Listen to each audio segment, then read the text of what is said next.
We're here at Philly Regionals, and we just got the first place deck profile. Can you explain everything? Hi, I'm Collin. I got first place. My friend actually got second place with the exact same deck. His only loss was me. He's just playing my deck. So, yeah, I was going to this. It's just like pretty much like Pepe with magicians added as like consistencies. 3 luster, 3 damage juggler, 3 of these, 2 of this. I think a lot of people like run 1. It's really important to have a second because once you play a low scale, I think it's important to play at least 2 of it to maximize the chance of like luster being good in your deck. Because like I mean you don't have to like utilize 3 all the time, but when you do, you want to like make it as good as possible. So. And it's also searchable. It's good to have more pendulum monsters in your deck. 1 Trick Clown, 1 Hat Tricker, 3 Skullcrat, 3 Wisdom Eye. The only mention I played are those, and then 2 of this, and then 1 of this. This is literally just there, so I can put this in my face of extra deck just to have a thing in the searchable MST. But he's like if this could get another 1 of this and there's not use this effect, I'd just not even run this. This is just there. I don't actually run anything that's like below level 5. I just run just a bunch of level 4s. I run 2 of this for the same reason, like I said, because if you open an awkward hand with luster in this, you need to be able to pop and search another one to maximize that. I ran 2 Mask Chameleon. It was between this and a main deck emptiness. This comes up a lot because when you're forced to go first with this deck, which everyone wants to go second now, the main turn 1 play you do is Omega, which you use search Mask Chameleon to make, and then if you don't have a tuner after that, because you're not always good enough to draw luster, if you need to Ignister somebody later, it's important to have the second one in your deck. And I just wanted a bunch of engine cards in my deck. I didn't want a brick. I felt like if I just drew engine cards against my opponent, that I'd just naturally be better than them. Like my deck was just better than theirs. So that was just my philosophy of main decking the second one of this. It came up a lot. Me and my friend Ryan Levine, he won ARG, got 3rd Dallas, he got 2nd here. We both like agreed this is insane. Partnaga, searchable off the thing. Against him actually, I Flying Sea and Tribute. I had Flying Seed him and then Tribute Partnaga, which his effect is level 5 or lower monsters can't attack, so he couldn't crash me with Flying Sea. So he was actually just stuck under that for a couple turns. And then 1 Gemini Garnet. Okay, I'm going to explain this with 2 Brilliant Fusion. This is not standard at all, but I definitely am sure it's correct because this card's insane. You want to open with it, but at the same time, you want to minimize the chances of you opening 2 with it. This deck, like I said before with Mask Chameleon, as long as you open a playable hand which you can do stuff with, then you're fine. If you're forced to go first, you open double Brilliant Fusion, you just neg yourself for a turn, and then you're just going to lose. This isn't as important to the deck as it was before because of the Magicians, so you have constant scales. So I would rather lower the chance of me drawing this by slightly, but like maximize the chances of me not opening multiples by a lot. And then the 1 Garnet, if you do happen to open the 1 Garnet, then it's a lot less likely that you open Brilliant Fusion with it. So it's actually just a really, really like good. I think it's like the perfect number of them.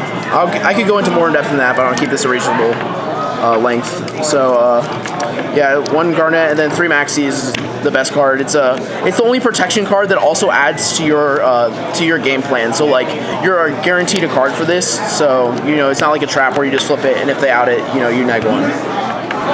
This card is nuts. I would play like 5 if I could. Spells, 3 Upstart, 37 cards. You never side this out. Play it and everything. 3 Wavering Eyes, 2 Instant Fusion, 2 Brilliant Fusion and Foolish. Also, another reason, with only 2 of this, if you open multiples of these, the only things you can really send off this are Damage Juggler and Trick Clown. So if you open one of them, then you can really only send the other one. So if you open a hand of too many, like Trick Clown, Damage Juggler, Brilliant Fusion, Foolish hands, it's kind of just redundant. So you still want him in the deck because it's a very good card, but you just never want to open multiples of it. And then that's main deck, 40 obviously with Upstarts. Extras, 2 Ignister, 1 Omega. This card's insane. 2 Feral Imps. I made this a ton. This is the same with Mask Chameleon because what they do, once you make the King of the Feral Imps, they always try to get over it so you can't search again. And so if you use the first Mask Chameleon for the first tuner and you need another tuner, then you go into King of the Feral Imps and then you add the second Mask Chameleon, you pendulum summon the second Mask Chameleon, and it comes up a lot. It's just like when you go first and you have to make Omega, it comes up like tons. Emerald, Castel, Direwolf, Dweller. I don't think many people are cutting this, but I've seen a couple, and it's really important to have, especially in the mirror, because there's times where the people like you get overboard. It's relying on damage juggler, and if you just make dweller, then you just like win. Trapeze, and then Ptolemy. I just ran Pleiades because Durandal kind of sucks. Pleiades, and also the extra deck was really tight. But this is just really another really important thing to make turn 1 with Omega. Like you can just go first and open Pleiades Omega and not even have Maxi and just win in the mirror match because it's just they can't kill you, and then you're just getting so much advantage that you just win. And one Seraph Knight, because only 2 Brilliant Fusion, 1 Norden. For side deck, my side deck was not the greatest, but it was still good. 2 Danko, 2 Flying Seed. This is along with 2 Dirge. This is for the mirror. The reason I only sided 2 Dirge is because the main thing I was doing is asking them to side out Wavering Eyes, so I could only side in realistically 4 cards because I side out one of the Chameleons in the mirror. Because you don't need to Ignister that. It's not like Cosmo where you need to Ignister everything. You could just Emerald first. So, this is good to draw into if you maxi them. You need something that they can't kill you with, and if you just flying see them, if they didn't naturally draw the Luster or Mask Chameleon, which there's like 4 cards in the deck, then you just like win. 2 Storm, it's just heavy Storm, plus fire effect.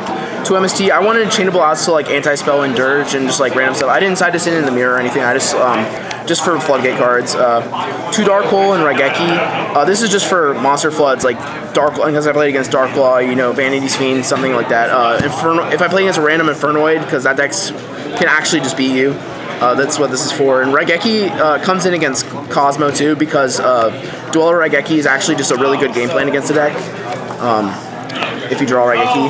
I sided the Emptiness mainly to ask people to side it out. If people didn't want to side it out, I sided it in the decks it's good against. Then I sided Carnagorgon for when I sided in Dirge and Emptiness, because you just set it up with a Pendulum monster in the mirror with like Dirge or Emptiness, and they can't actually out it, because if they Dragon Pulse, you just pop the Pendulum monster, and if they Dragon Pit, you just pop your Scales, and they actually just can never out it.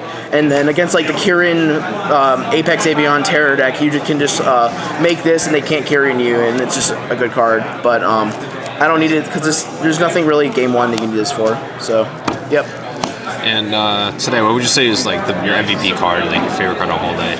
I don't know. I think this deck, like everything is important. Like there's no one MVP card because it's a giant combo deck. Like everything was a combo piece except for Maxi, and like everything I think we've like been building this deck for a really long time, and normally I'm the deck builder for a team, and I'm like not the one that tops things. My team has a bunch of tops, but so I've been thinking about this deck, and I think that just everything like as a whole is a lot more important. There's no like single card because it's a combo deck. It's not like you can say Dark Destroyer or anything because everything works together. I'd say extra deck cards like this extra deck. The game is really good right now because there's less variance with extra deck. These cards come up every game. Everyone has access to them, so I think it's actually just really good. All right. Would you like to make any shout-outs? I have a channel, YouTube, Tri-State UVMon. It's a really dumb name. I made it when I was like 10. I'm coming, hold on. And then, my friend Ryan Levine, Team Islands, theislandg.com is our sponsors. Check them out. I'm really tired. I'm sorry. This is bad deck profile. No, it was great. I'm like really stuttery right now. No, it's great. Thank you for the deck profile, and congrats on your first place win. Thanks, man. No problem.